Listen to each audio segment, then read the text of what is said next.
Was Alexander the Great a champion who united the Greek city-states, a hero who led them against a common enemy, or was he a tyrant who completely crushed their freedom? It's one of the biggest debates in ancient history, and we're going to dive right into the heart of it. And this isn't a new question, not by a long shot. It's been echoing for over 2,000 years. The ancient writers themselves couldn't even agree. They left behind this trail of conflicting evidence that gives us two totally different pictures of Alexander and his rule over the Greeks. You see, to really get Alexander, you first have to get the Greece he was born into. And the Roman historian Justin gives us this perfect snapshot. You've got this collection of fiercely independent city-states, and they were so busy fighting with each other for power that they just didn't see this rising threat to the north, Macedonia, until it was way too late. This division, as we'll see, was the key to everything. Okay, so here's our game plan for this explainer. We're going to start with the world Alexander inherited from his father, Philip. Then, we'll look at the big tension point in his rule over the Greeks. After that, we'll step into the courtroom of history, first making the case for Alexander as a unifier, then flipping it and making the case for him as a tyrant, before we finally reach a verdict.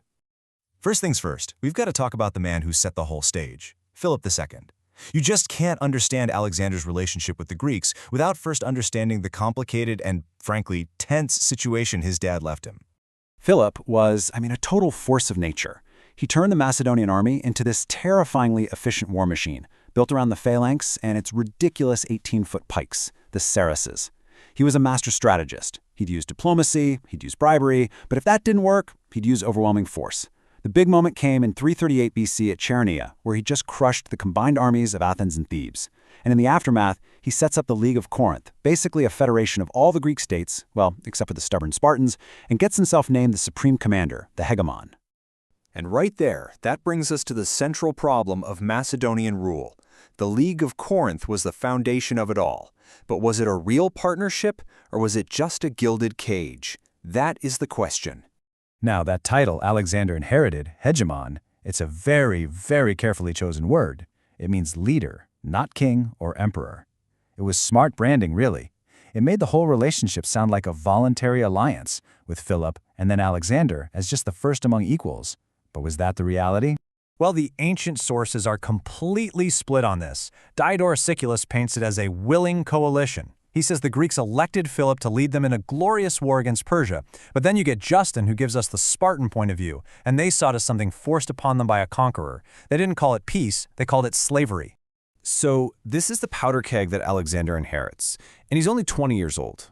He is the official leader of the Greeks, but he knows perfectly well that a lot of those same Greeks see him as their jailer. It was a balancing act that was going to require some careful diplomacy and, as it turned out, some ruthless strength. Okay, let's start the trial. First up, we're making the case for Alexander as a great unifier, because despite how he got there, he made some absolutely brilliant moves to style himself as the champion of a united Greek cause.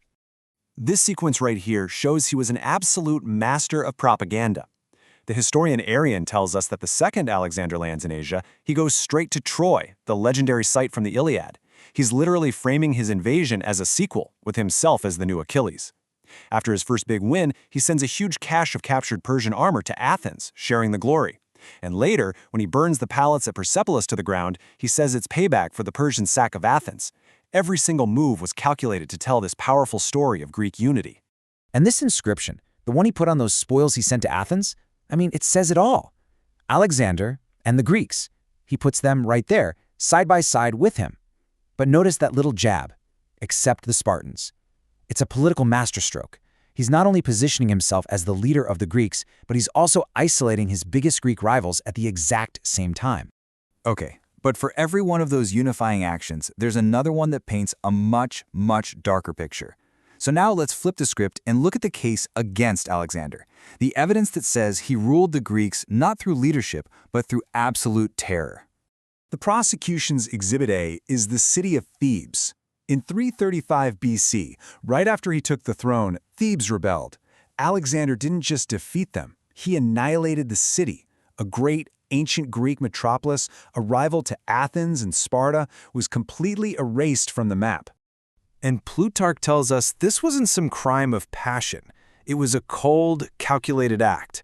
Alexander's whole goal was to make a terrible example out of Thebes so that no other Greek city would ever even think about challenging him again. The message was written in blood and rubble, and you can bet it was received loud and clear. And you know, Thebes wasn't just a one-off. The historian Arrian shows us a clear pattern. Alexander punished fellow Greeks who were fighting for Persia by making them slaves. After Thebes, he demanded that Athens, his supposed partner, hand over its most famous anti-Macedonian politicians. He even kept Athenian prisoners in chains after his first big victory. This is how a conqueror behaves, not a unifying hegemon. And here's where you see his cold pragmatism on full display. He utterly destroys Thebes, but he offers forgiveness to Athens, which had also backed the revolt. So why the different treatment? It's simple. He needed the powerful Athenian navy for his war. His cruelty, just like his generosity, was a tool. He used whichever one served his goals best at that moment. So, we have the unifier and the tyrant, the champion and the oppressor. How do we square these two images of the same man? Well, the truth is, we have to move beyond a simple good guy, bad guy verdict and just embrace the complexity of it all. The bottom line is there's no simple truth here. The relationship between Alexander and the Greeks was entirely pragmatic. It was transactional.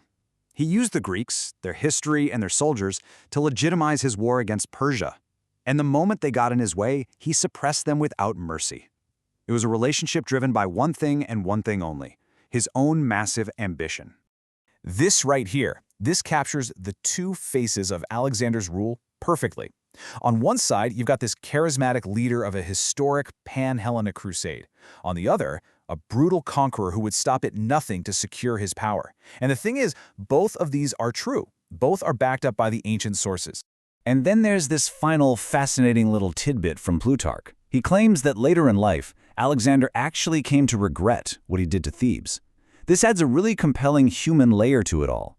It suggests that maybe even this larger-than-life conqueror was troubled by the brutal things his ambition drove him to do. In the end, whether Alexander was a savior or a tyrant really just depended on your point of view. If you were a Greek soldier sharing in the unimaginable treasures of Persia, he was a hero. If you were a Theban who was sold into slavery, he was an absolute monster. The truth just depended on where you stood. And that leaves us with the final, unanswerable question. Did the glory ascend? The toppling of the Persian Empire, the spread of Greek culture across the world, did that justify the brutal means it took to get there? Or was the price of that achievement the very thing that made Greece so special in the first place, its freedom? That's a debate the sources give us, but it's one they'll never really settle for us.